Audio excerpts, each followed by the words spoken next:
dia, eu sou a professora Gislaine Vieira Carriel Gil, da disciplina de Geografia e História, e estou gravando essa avaliação prática para o Núcleo de Toledo. O tema que eu vou abordar hoje é população brasileira, que é um tema voltado para a turma do 7º ano do ensino fundamental. Vamos lá? Esse tema é muito legal. Então nós vamos falar sobre diversos aspectos da nossa população, entender um pouquinho, né? Alguns conceitos importantes que nós vamos trabalhar durante a nossa aula, tá? Demografia, população absoluta, taxa de natalidade, taxa de fecundidade, mortalidade infantil e expectativa de vida. Então, o objetivo da nossa aula é entender esses conceitos e como eles se refletem na nossa população, tá? Então, vamos começar aqui por demografia. Demografia, o que é demografia, professora? Para que serve? Demografia nada mais é comum do que um ramo da geografia que estuda os aspectos populacionais, né, esses indicadores. Mas por que estudar demografia, professora? Por que a gente tem que estudar essas estatísticas, todas essas informações, relacionar com os contextos históricos, econômicos, com o tempo?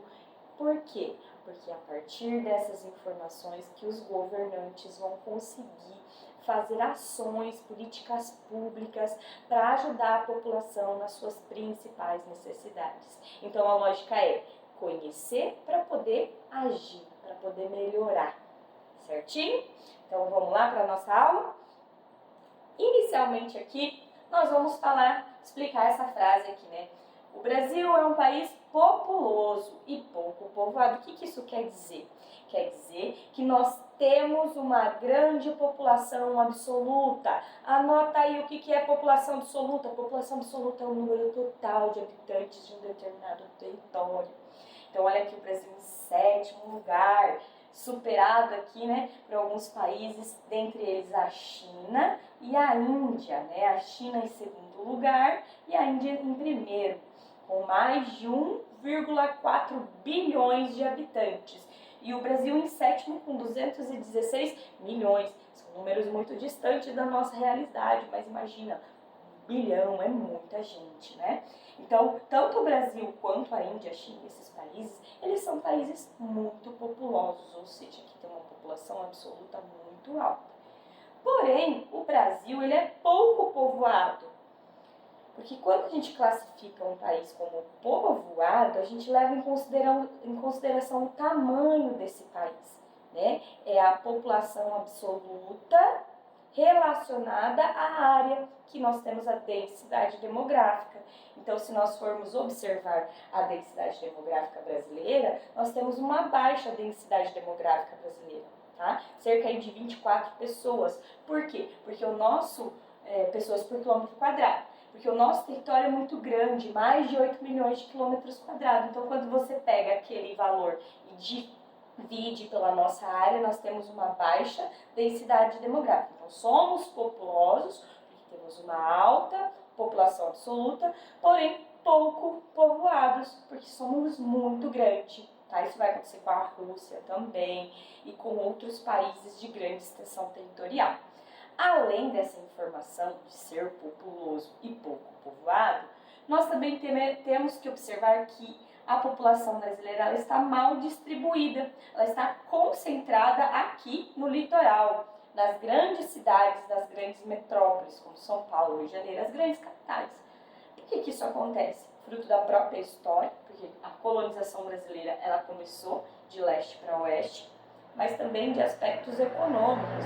É lá que estão os grandes centros econômicos, as grandes empresas, tá? Que acabam atraindo, as grandes indústrias, uma grande quantidade de pessoas, grande quantidade de mão de obra. Então, olha só essa parte mais escura aqui do mapa, é onde nós temos a maior concentração de pessoas. Legal isso, né? Vamos entender agora um pouquinho mais sobre como que foi esse processo de urbanização brasileira.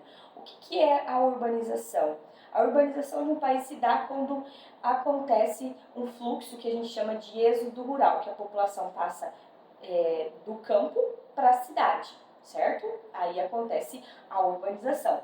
No Brasil, o processo de urbanização, ele aconteceu paralelamente ao processo de industrialização, mecanização do campo, né? As famílias que eram bem numerosas, que trabalhavam lá nas propriedades rurais, elas automaticamente, né, com a mecanização do campo, elas foram sendo substituídas por máquinas.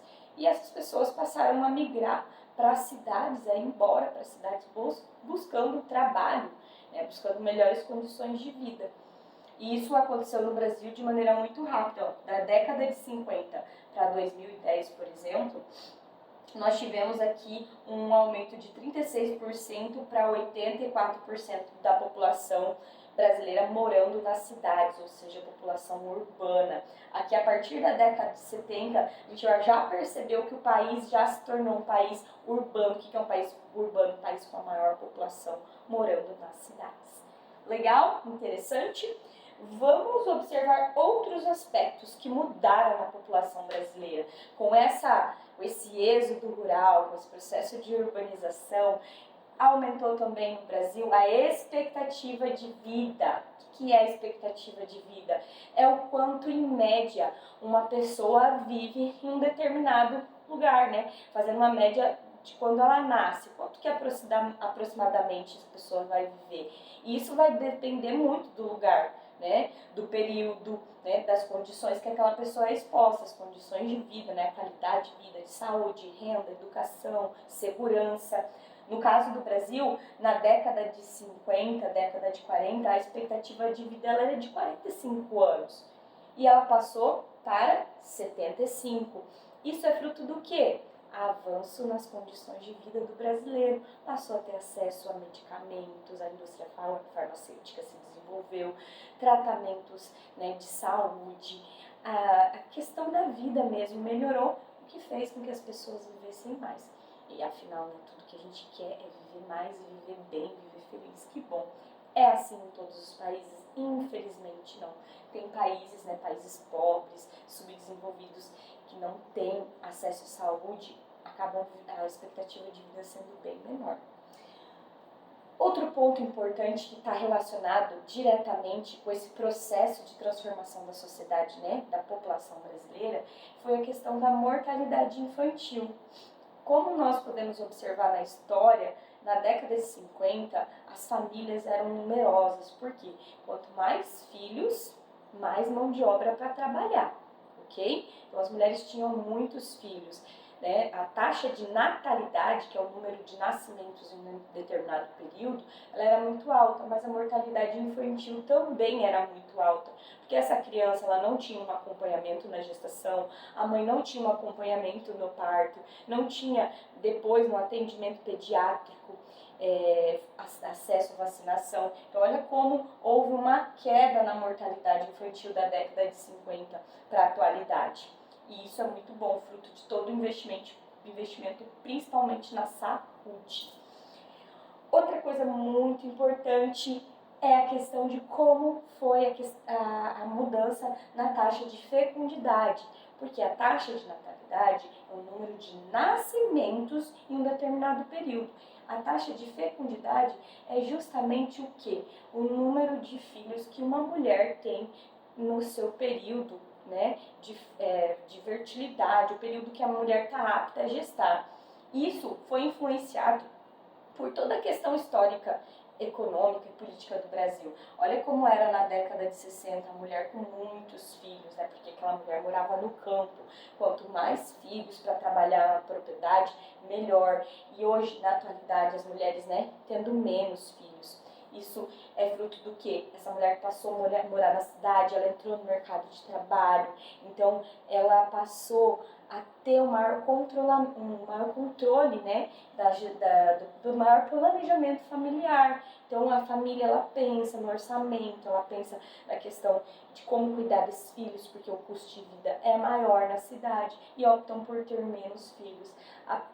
É fruto também das transformações culturais. Antigamente aquela mulher, ela na mente dela, na cultura da época, ela tinha que ter filhos para ajudar aquela propriedade familiar a prosperar. Hoje não, a gente já é criada diferente, né? A mãe já fala, vamos estudar, a gente trabalhar. Então, ocasionalmente, casamos mais tarde, temos menos filhos. Errado, certo? Não existe. Mas é o que? É fruto da transformação da sociedade. E muito interessante, isso impacta muito. E para finalizar a nossa aula, olha como foi rapidinho, né? Aqui tem um resumão da aula para vocês anotarem. É um resumão de todos os conceitos que foram trabalhados.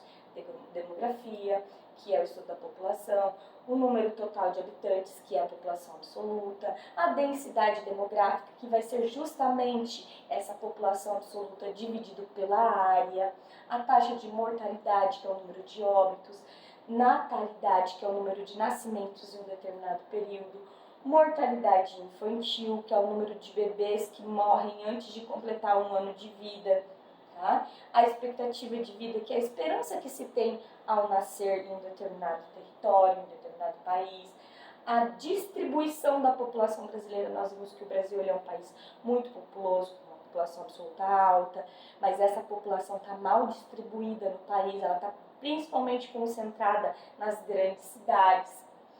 E nós observamos que essas transformações, em todos esses aspectos, é fruto do quê? É fruto da nossa história política, econômica e cultural.